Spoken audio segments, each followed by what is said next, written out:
Assalamualaikum warahmatullahi wabarakatuh. I myself, Sheikh Sumaya, on behalf of SDMAS Boys English Medium Primary School from Standard 2nd, will teach you today subject English. Our topic is chapter number 7. What is the time? What is the time? Time क्या है? Warm up. You must have seen your elders wear watches. Why do they do so? Have you ever wondered how people knew time before clocks were invented? Let us find out. यहाँ हम देखेंगे कि जो हमारे बड़े हैं, हमारे elders हैं, जैसे हमारे बड़े भाई, हमारे पापा वगैरह सब है, वो क्यों वॉच पहनते हैं? क्योंकि उनको हर वक्त पता होना चाहिए कि अभी क्या टाइम हो रहा है, ताकि अगर ऑफिस का टाइम हो तो ऑफिस जाना है, खाने का टाइम है तो खाना खाना है ना, बच्चों को स्कूल छोड़ने जाना है तो वो टाइम देखने की ज़रूरत पड़ती है, स्कूल ट्यूशन छोड़ने जाना है उसके लिए भी टाइम की ज़रूरत पड़ती है ना। हमको नमाज के लिए कभी अजान की आवाज़ नहीं होती है तो भी देखना पड़ता है कि भाई अजान का नमाज का टाइम हुआ कि नहीं, और time is very much necessary for everyone. तो have you ever wondered how people knew time before clocks were invented? जब क्लॉक्स नहीं बनी थी तो पहले लोग किस तरह से टाइम देखते थे? तो हम देखेंगे ये चैप्टर में कि क्या करते थे वो लोग। Let's read. Nowadays people use clocks to measure time. आज के ज़माने में हम देखते हैं कि हमारे पास क्लॉक है, पीपल के पास क्लॉक है, तो वो लोग टाइम आसानी से देख सकते हैं। MEASURE measure. However long ago there were no clocks. पर पहले यानी बहुत पहले के ज़माने में क्लॉक्स नहीं थी। How did people tell the time then? तो जब पीपल कैसे टाइम देखते थे कि मतलब अभी कितने बजे है, क्या है timing? During the olden days people watch the movement of the sun across the sky. क्या करते थे वो लोग? जो सन होता है ना उसकी मूवमेंट देखते थे कि अभी सन कहाँ है। जैसे सन ईस्ट में राइज होता है बराबर, फिर वो धीरे धीरे ऊपर स्काई पर आता है on the top of our head, फिर वो वेस्ट में सेट होता है। तो इस तरह से वो लोग टाइम को देखते थे कि भाई अभी अगर ईस्ट में है, राइज हो रहा है तो वो मॉर्निंग है, फिर जब वो अपने सर पर है तो आफ्टरनून है, फिर जब वो सेट हो गया तो वो इवनिंग है, और जब वो चला गया तो नाइट है। They also observed that the size of the shadows that were formed depended on the movement of the sun. दूसरा ये तरीका था कि जो शेडो है हमारा, है ना, हम लोगों ने लास्ट ईयर पढ़ा था कि मॉर्निंग में और इवनिंग में शेडो कैसे होते हैं? लॉन्ग होते हैं, और आफ्टरनून में शेडोज़ कैसे हो जाते हैं? शॉर्ट होते हैं। तो इस तरह से भी वो लोग फाइंड आउट करते थे कि अगर लॉन्ग शेडो है और सन ईस्ट में है तो मॉर्निंग में अभी ये टाइम हुआ होगा, और अगर शेडो शॉर्ट है तो आफ्टरनून है, और अगर लॉन्गर शेडो है और इधर सेट हो रहा है तो इवनिंग का टाइम है, पर वो कौन सा टाइम है। तो इस तरह से लोग शेडो को देखकर भी पता लगाते थे। They planted a stick vertically in the ground and fixed stones around it in a circle. देखो हम यहाँ पिक्चर में देखेंगे, ये जो स्टिक है ना, ये इन लोगों ने ऐसी खड़ी लगा दी है ग्राउंड के ऊपर, और ये आजू बाजू पूरे सर्कल में स्टोन्स लगाए हैं, दिख रहा है। तो ये जो सब जब सन का ये शेडो पड़ता है ना, तो ये स्टिक का शेडो भी दिखता है, और ये जो स्टोन्स है इनके शेडो भी ये इधर नज़र आते हैं। तो इस तरह से वो लोग शेडोज के थ्रू पता लगाते थे। As the sun went up और डाउन, जैसे सन ऊपर और नीचे होता था, the shadow of the stick shifted, तो वो स्टिक का शेडो भी शिफ्ट होता था। इधर ईस्ट में है तो शेडो वेस्ट में दिखेगा, और अगर वेस्ट में सन है तो शेडो ईस्ट में दिखेगा। And the position of the shadow help them tell the time, और उसका लॉन्गर और शॉर्टर शेडो पता लगाते थे वो लोग कि भाई अभी कौन सा टाइम हुआ है। This was the first sundial. तो इसको क्या कहते हैं, इस टाइप की क्लॉक को सन डायल, SUNDIAL, सन डायल। समझ में आया बच्चों कि पहले के ज़माने में जब क्लॉक नहीं था तो इस तरह से लोगों को पता चलता था कि भाई ये स्टिक है और ये स्टिक के आजू बाजू स्टोन्स रख दिए हुए हैं, तो जहाँ पर सन होगा उसकी अपोजिट डायरेक्शन में शैडो पड़ेगा, और वो शैडो कितना लॉन्ग है कितना शॉर्ट है उससे वो लोग टाइम का अंदाज़ा लगाते थे। How then did people get to know the time after sunset. चलो अब ये तो हमको अंदाज़ा लग गया कि भाई सन इधर उधर होता है तो शैडो से या उसके पोजीशन से पता लगता है कि भाई वो ईस्ट में है वेस्ट में है, तो डे का टाइमिंग तो पता चल जाता है। फिर रात में टाइमिंग कैसे पता चलेगा कि अभी रात के 2 बजे है 3 बजे है, मतलब आधी रात हुई है या कौन सी है। तो they watched the position and movement of the stars. तो नाइट के लिए वो लोग स्टार्स पर डिपेंड करते थे कि स्टार्स की पोजीशन और मूवमेंट क्या है। This help them find out the time at night, और उससे उनको रात का वक्त पता चलता था। Later came the hourglass. उसके बाद आवर ग्लास का इन्वेंशन हुआ है ना, इसको क्या कहते हैं, hourglass. This had 2 glass bulbs connected by a narrow neck from the middle, है ना। ये एक नीचे वाला एक उल्टा ग्लास रखा हुआ है और ये सीधा ग्लास रखा हुआ है ना, और उन दोनों को इस तरीके से बीच में से जोड़ दिया है। तो ये 2 ग्लास को जोड़कर उन लोगों ने क्या बनाया है, आर ग्लास, और ये ऊपर ये लोगों ने लिड लगा दिए हैं। This had 2 glass bulbs connected by a narrow neck from the middle।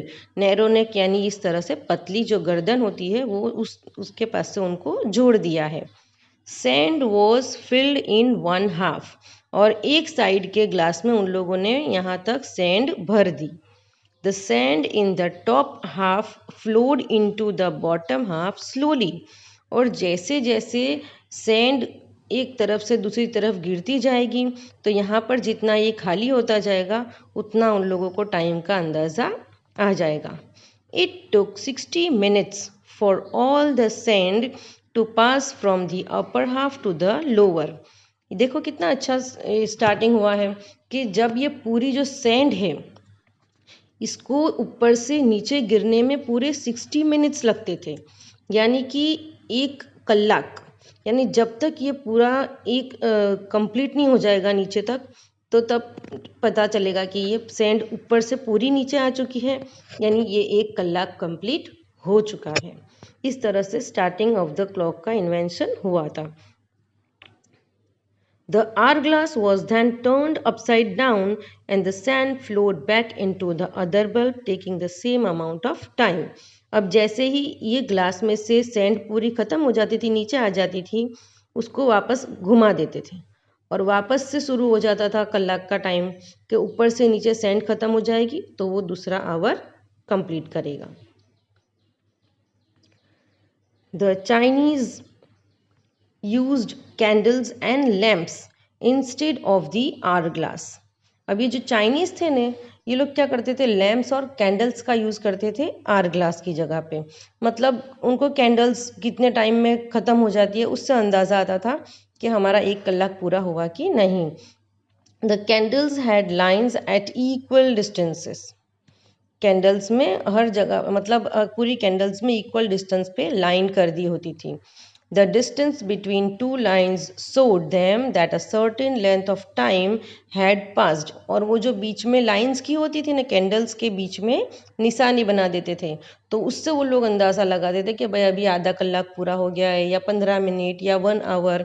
इस तरह से जैसे जैसे मोमबत्ती कम होती जाती थी, उसकी लाइंस ख़त्म होती जाती थी, उस तरह से उनको वो टाइम का अंदाज़ा लेते थे।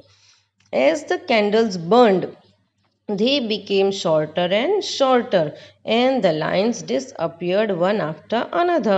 और जैसे जैसे कैंडल छोटी होती जाती थी, धीरे धीरे उनकी जो लाइंस पड़ी होती थी वो भी ख़त्म हो जाती थी और फिर धीरे धीरे पूरी कैंडल ख़त्म हो जाती थी। In the case of oil lamps, the level of the oil came down and the time was thus measured। अब जो ऑयल लैम्प्स होते थे उसको ऑयल कितना ख़त्म हो रहा है उससे अंदाज़ा लगाते थे कि अभी कितना टाइम ख़त्म हुआ है। समझो कि एक लैंप में ऑयल भरा हुआ है, अब वो उसकी लाइन ड्रॉ कर देते थे कि भाई अभी इतना ऑयल ख़त्म हुआ तो इसका मतलब हाफ एन आवर या 1 आवर कंप्लीट हो गया, फिर इतना ऑयल ख़त्म हुआ तो इतना टाइम ख़त्म हुआ। तो इस तरह से ऑयल लैंप का यूज़ करते थे, यानी चाइनीज़ लोग कैंडल और ऑयल लैंप के थ्रू टाइम का मेज़र करते थे। When did clocks come into use? अब क्लॉक्स कब यूज में आई?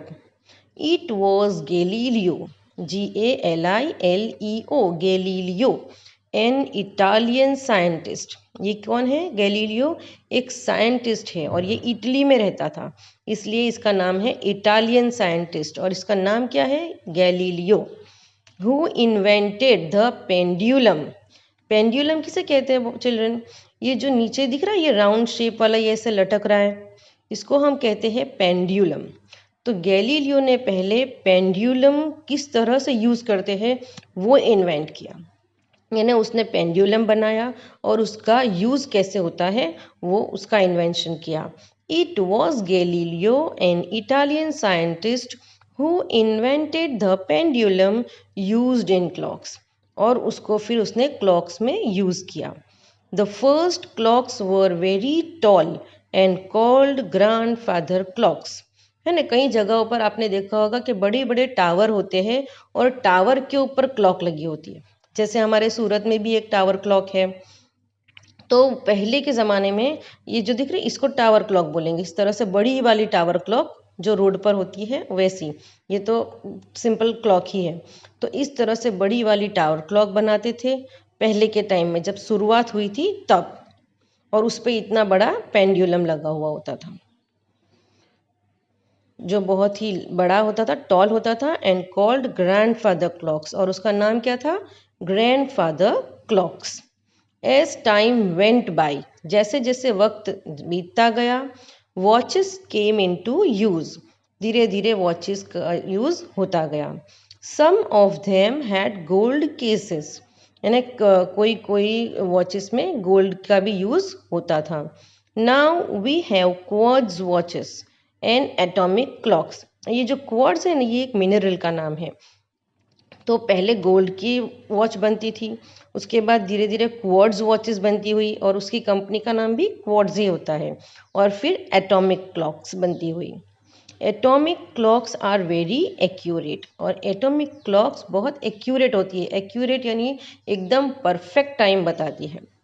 दे डू नॉट लूज और gain a second even over many years, यानी एटॉमिक क्लॉक का कितना अच्छा यूज़ है कि उसमें एक सेकंड का भी इधर उधर नहीं होता है, महीनों यानी सालों तक भी वो एकदम एक्यूरेट यानी परफेक्ट टाइम दिखाती है। तो बच्चों आपको कि मज़ा आया हम लोगों ने आज क्लॉक के बारे में जाना कि पहले स्टार्टिंग में सन डायल था, उसको सन डायल को किस तरह से यूज़ करते थे टाइम देखने के लिए। उसके बाद फिर टावर क्लॉक उसके बाद हम लोगों ने क्या देखा? आर ग्लास देखा। उसके बाद हम लोगों ने देखा कि चाइनीज़ लोग कैंडल्स और लैंप यूज़ करते थे, और फिर बाद में गैलीलियो ने क्या इन्वेंशन किया? ग्रैंडफादर क्लॉक्स का, और फिर आखिर में golden watches and quartz watches, और लास्ट में एटॉमिक वॉचेस। तो बच्चों ये आप लोगों को सबको याद रखना है कि हमारे यहाँ क्लॉक का इन्वेंशन कैसे हुआ। आई होप आप लोगों को समझ में आ गया होगा, और अगर फिर भी कोई क्वेरी है तो आप मुझे कमेंट करके पूछ सकते हो। I hope you all have enjoyed the lesson, and please like करो और शेयर करो अपने फ्रेंड्स के साथ। और अभी तक अगर आपने हमारी चैनल को सब्सक्राइब नहीं किया है तो सब्सक्राइब इट।